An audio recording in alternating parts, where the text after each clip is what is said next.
como vai? Tudo bem? Professora Priscila. Eu estou aqui hoje para falar com vocês um assunto muito importante. E hoje eu estou de Olodum, porque falta um mês para o carnaval. Estamos quase no carnaval. O tempo passa muito rápido, né? Muito acelerado. Mas enfim, hoje eu vim falar com vocês sobre um assunto muito importante. Não sei se vocês vêm acompanhando os vídeos que eu tenho postado nas redes sociais, no YouTube, no meu canal no YouTube, né, o canal da Meta Sucessos. E eu postei esta semana um vídeo falando sobre o lucro presumido. E neste vídeo eu me comprometi com você que eu postaria um vídeo explicando o cálculo do lucro presumido. E olha só, eu queria aproveitar este momento para falar sobre um ponto, para falar sobre um assunto que é muito importante dentro do lucro presumido. Não sei se você passou por isso ou se você vem acompanhando as notícias. No final do ano passado, mais ou menos na metade de dezembro, saiu uma notícia, né, que as empresas estariam recebendo notificações da Receita Federal por descumprimento do cálculo correto do imposto de renda e da contribuição social. Ou seja, as empresas começaram a receber notificações pedindo essas notificações de autorregularização. Ela é uma prévia de uma fiscalização, isso previsto inclusive em lei, tá? Essas notificações de autorregularização, elas comunicavam às empresas de que elas não estavam oferecendo a base de cálculo do lucro presumido de forma correta, ou seja, elas estavam esquecendo de incluir alguns valores de receitas que fazem parte da composição da base de cálculo do lucro presumido. E essa notícia não foi fake news, tá? Essa notícia foi uma notícia verdadeira. Inclusive, eu acompanhei alguns casos de empresas que receberam essas notificações. O que acontece? No vídeo que nós falamos sobre o lucro presumido, só para retomar, né? O lucro presumido é a incidência tributária do imposto de renda e da contribuição social, não sobre o lucro de fato da empresa, e sim sobre uma presunção, ou seja, um percentual determinado pelo fisco para algumas as atividades. Então, as empresas que têm uma determinada atividade, ela atribui para essa receita o percentual de presunção que o fisco determina de lucro sobre essa receita e com isso determina a base de cálculo para o imposto de renda e a base de cálculo para a contribuição social. Essa foi, resumidissimamente, a informação que nós falamos no vídeo anterior sobre o lucro presumido. Eu vou deixar o link do vídeo anterior aqui para que você possa assistir se você não assistiu o vídeo que fala sobre o lucro presumido, tá bom? Mas essa base de cálculo, além dessas receitas da atividade operacional da empresa, ela também é composta de receitas das atividades não operacionais, ou seja, receitas de outras espécies. Então, em dezembro, o fisco notificou mais de 17, quase 18 mil empresas que não estavam compondo na sua base de cálculo do imposto de renda e da contribuição social estas receitas não operacionais, como, por exemplo, o rendimento de aplicação financeira, tá? O fisco notificou essas empresas com essa autorregularização, dizendo que se essas empresas não apurassem adequadamente, corretamente, recolhessem as diferenças tributárias com multas e juros, elas poderiam ser autuadas de 75% do valor devido a 225%. Exatamente isso que você ouviu, tá? Então, as empresas tiveram que correr contra o tempo e entender exatamente o que estava acontecendo para poder se corrigir, né? Para poder corrigir. Então, é muito comum, na hora de apurar o lucro presumido, as empresas olharem para a receita operacional, que é aquela atividade do dia a dia da empresa, né? Por exemplo, uma venda de produtos, uma prestação de serviços, e esquecer das receitas não operacionais, não se atentar para as receitas não operacionais. Quando a empresa é tributada pelo lucro real, essas receitas não operacionais elas já compõem automaticamente pela contabilização a base de cálculo do imposto de renda e da contribuição. Mas no lucro presumido é muito importante que a contabilidade trabalhe em consonância com o departamento fiscal, se ambos distintamente apurarem esses dois tributos, para que a contabilidade aponte essas receitas não operacionais, porque normalmente elas vêm diretamente da contabilidade. Mas enfim, vamos exatamente entender como funciona o cálculo do lucro presumido e eu vou mostrar como se comportam essas receitas não operacionais dentro do cálculo do imposto de renda e da contribuição social, ok? Eu vou compartilhar a tela aqui com vocês para a gente poder acompanhar juntos essa apuração tributária. Bom, vamos lá. Vocês estão vendo aí na telinha, né? A gente vai falar um pouquinho sobre o cálculo primeiro do imposto de renda e depois da contribuição social. Por quê? Lembra que existem diferenças na presunção do lucro para o imposto de renda e para a contribuição social e em alguns tipos de receita. Então, vamos a um exemplo de cálculo. Lembrando também que a apuração do lucro presumido ela é trimestral, então nós vamos fazer a apuração com base na receita do trimestre, tá? Então, nós somamos a receita do trimestre. Então, o trimestre sempre, né, segue a sequência cronológica do ano. Então, janeiro, fevereiro e março, primeiro trimestre, abril, maio e junho, segundo trimestre, julho, agosto e setembro, terceiro trimestre, outubro, novembro e dezembro, quarto trimestre, ok? Então, receita do trimestre. Temos uma empresa com uma prestação de serviços de conserto, tá? Esta empresa teve uma receita no trimestre de 50 mil reais. Na presunção do lucro, esta receita ela deve ser presumida com 32% de lucro sobre essa receita de serviços, ou seja, a base de cálculo de presunção dessa receita é de equivalente a 16 mil reais. Além dessa receita de prestação de serviço, e aqui para ficar claro que quando a empresa tem receitas diferentes, ela precisa atribuir bases percentuais de presunção diferentes. Nesse exemplo, a empresa também teve uma receita de vendas de produtos no valor de 230 mil no trimestre.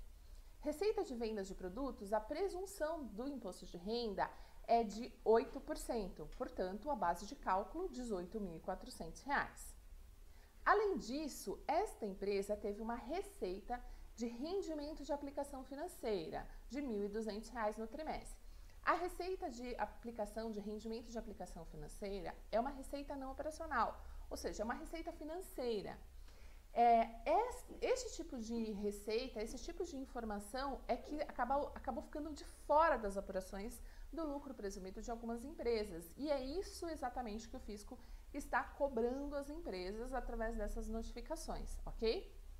Além da receita de rendimento de aplicação financeira, existem outros tipos de receitas financeiras. Eu já falo para vocês. Só que olha só, quando nós falamos lucro presumido, significa que o fisco presumiu um percentual em cima de uma determinada receita. Aqui, quando nós falamos de receita não operacional, quando estamos falando de rendimento financeiro, receita financeira, já se determina através dessa informação que esse é um lucro. Porque o que é o rendimento de aplicação financeira? Não é um rendimento, não é a empresa depositou o seu capital próprio numa aplicação e o capital da empresa está rendendo. Portanto, esse rendimento já é lucro.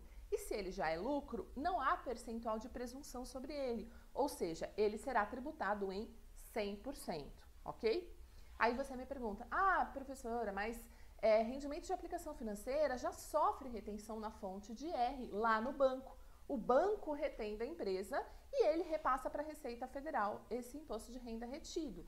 Sim, mas mesmo assim, né, o rendimento de aplicação financeira para as empresas do lucro presumido e para as empresas do lucro real, ele não é considerado como tributação definitiva exclusiva na fonte.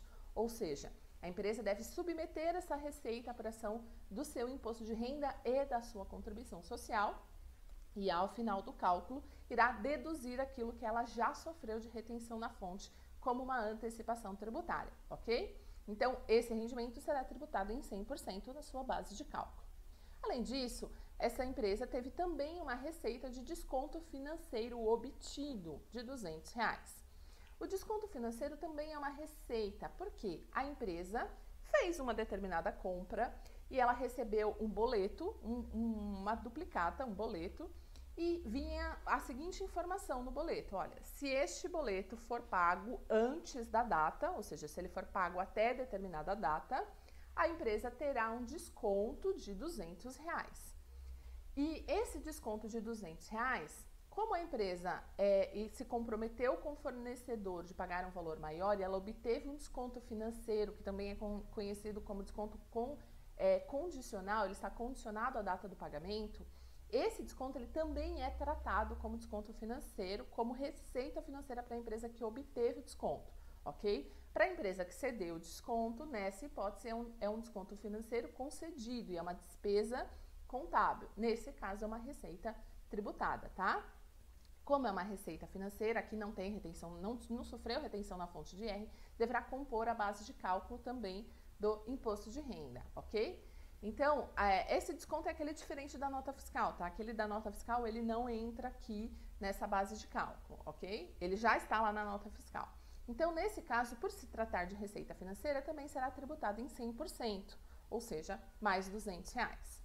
Além desses dois tipos de receitas financeiras, é bom nós apontarmos aqui, né? É bom a gente falar um pouquinho sobre isso, porque como esse foi o ponto que a Receita Federal está questionando as empresas, né?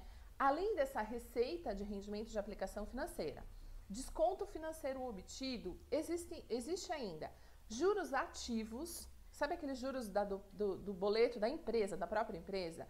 Quando ela vende a prazo e o cliente, na hora de fazer o pagamento, ele paga fora da data, ou seja, ele atrasa o pagamento do boleto e com isso ele paga um juros. Esse juros, ele é juros ativo, ou seja, para a empresa que recebeu esses juros, isso também é uma receita financeira e ela também deve compor a base de cálculo do lucro presumido. Além disso, nós temos que levar em consideração a variação cambial ativa, aquela variação da moeda, quando a empresa tem operações com o exterior, troca de moeda. Variação cambial ativa também deve ser considerado como receita financeira, tá? Juros sobre capital próprio, que é uma modalidade de remuneração do capital, quando a empresa tem participação societária em outra companhia, né? E ela recebe juros sobre capital próprio, isso também é receita financeira e também deverá ser tributado aqui para imposto de renda e contribuição social com base de 100% no lucro presumido. Além disso, temos receitas distintas, receitas que não são consideradas receitas financeiras, mas são receitas não operacionais, como, por exemplo, um ganho de capital na venda de imobilizado. O ganho de capital na venda de imobilizado é uma receita não operacional que deve compor em 100% a base de cálculo do lucro presumido, ok? E qualquer outra espécie de receita que a empresa possa ter e que irá compor a base de cálculo do lucro presumido, certo? Aqui, olha só, não estamos falando de PIS e COFINS, estamos falando exclusivamente de imposto de renda e contribuição social. Portanto, todas essas receitas compõem a base de cálculo do imposto de renda e da contribuição social. Agora, voltando ao nosso exemplo. Nesse nosso exemplo, nós temos 16 mil de base de cálculo de prestação de serviço, 18.400 de base de cálculo de venda de produtos, R$ 1.200 de base de cálculo de rendimento de aplicação financeira e R$ 200 de base de cálculo de descontos financeiros obtidos. Ou seja, e aqui ainda temos mais uma variação cambial ativa de R$ 45, que também é tributada em 100%. Ou seja, o total da nossa base de cálculo de presunção, ou seja, o lucro presumido desta empresa para imposto de renda, foi presumido em R$ 35.845.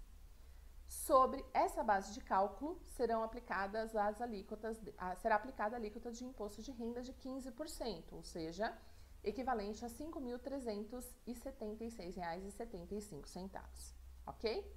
Só um complemento aqui, né? Esta base de cálculo de 35 mil, como ele é trimestral, não atingiu o limite do adicional, que seria 60 mil no trimestre. Portanto, não teremos aqui neste exemplo o adicional. Mas, caso tivesse ultrapassado, essa empresa teria ainda mais 10% de adicional de imposto de renda sobre a diferença que excedeu o limite do trimestre de 60 mil. Só que esses 5.376,75 é quanto a empresa deve de imposto de renda. Só que lembra que o rendimento de aplicação financeira dela já sofreu retenção de imposto de renda na fonte? Isso mesmo. Este momento é que nós vamos aproveitar este crédito, né, que na verdade já foi uma antecipação. Iremos descontar este valor da apuração do lucro presumido do trimestre. Portanto, essa empresa vai recolher um DARF de R$ 5.196,75. Tudo bem? Compreendido? Deu para entender tranquilo? Agora vamos lá para a contribuição social. Lá na contribuição social, a mesma receita de 50 mil será tributada em 32% para a prestação de serviço, ou seja, o lucro presumido de 16 mil. Já a receita de venda de mercadorias de 230 mil Na contribuição social, ela tem um percentual de presunção diferente, ou seja, ela vai tributar 12% e não 8%, como é o caso do imposto de renda. Portanto, aqui a base de cálculo, ela aumenta para R$ 27.600 sobre a mesma receita de venda, ok? Aqui também nós vamos atribuir a base de cálculo para o rendimento de aplicação financeira de R$ 1.200 em 100%, desconto financeiro obtido em mais R$ 200 e variação cambial ativa em mais R$ 45. Portanto, a base de cálculo da contribuição social total no lucro presumido será de R$ 45.045, ok? Então, total da nossa base de cálculo da contribuição social, total da presunção da base de cálculo na contribuição social, presunção do lucro é 45 mil. A alíquota da contribuição social é 9% e valor devido da contribuição social R$ 4.054,05. Neste nosso exemplo, nós não colocamos retenção na fonte da contribuição social. Por quê? A rendimento de aplicação financeira não sofre retenção na fonte de contribuição social. Porém, quando a empresa tem receita de prestação de serviço que está prevista a retenção na fonte do PCC, né, PIS, COFINS, contribuição social, pode ser que ela já tenha sofrido antecipações da contribuição social e ela também deverá abater aqui neste momento a contribuição social dela que já foi retida na fonte, certo? E com isso ela irá recolher para o fisco um DARF de R$ 4.054,05, ok? Então, este era o assunto que eu gostaria muito de trazer para vocês hoje. Eu espero de verdade ter auxiliado vocês com estas informações. Vou deixar o link aqui do vídeo anterior, né, como eu disse, e também vou deixar, nós temos um grupo de Telegram que nós estamos discutindo alguns assuntos da área contábil, regimes tributários, apurações tributárias. E eu vou deixar o linkzinho para vocês aqui também e o link do meu Instagram, o Instagram da Meta Sucessos, para você acompanhar as informações, acompanhar as novidades. Periodicamente nós temos treinamentos, nós temos alguns cursos e você pode se aprimorar e se aprofundar ainda mais com relação ao seu desenvolvimento técnico, seu desenvolvimento profissional, ok? Eu espero ter ajudado novamente. E em breve temos carnaval e vamos, além de aproveitar a vida, vamos também sempre nos instruir para nos tornarmos um profissional cada vez melhor, cada vez mais competente, cada vez com mais capacidade de auxiliar as empresas das quais nós trabalhamos, ok? Então, espero ter ajudado, um super beijo e até a próxima. Bye, bye!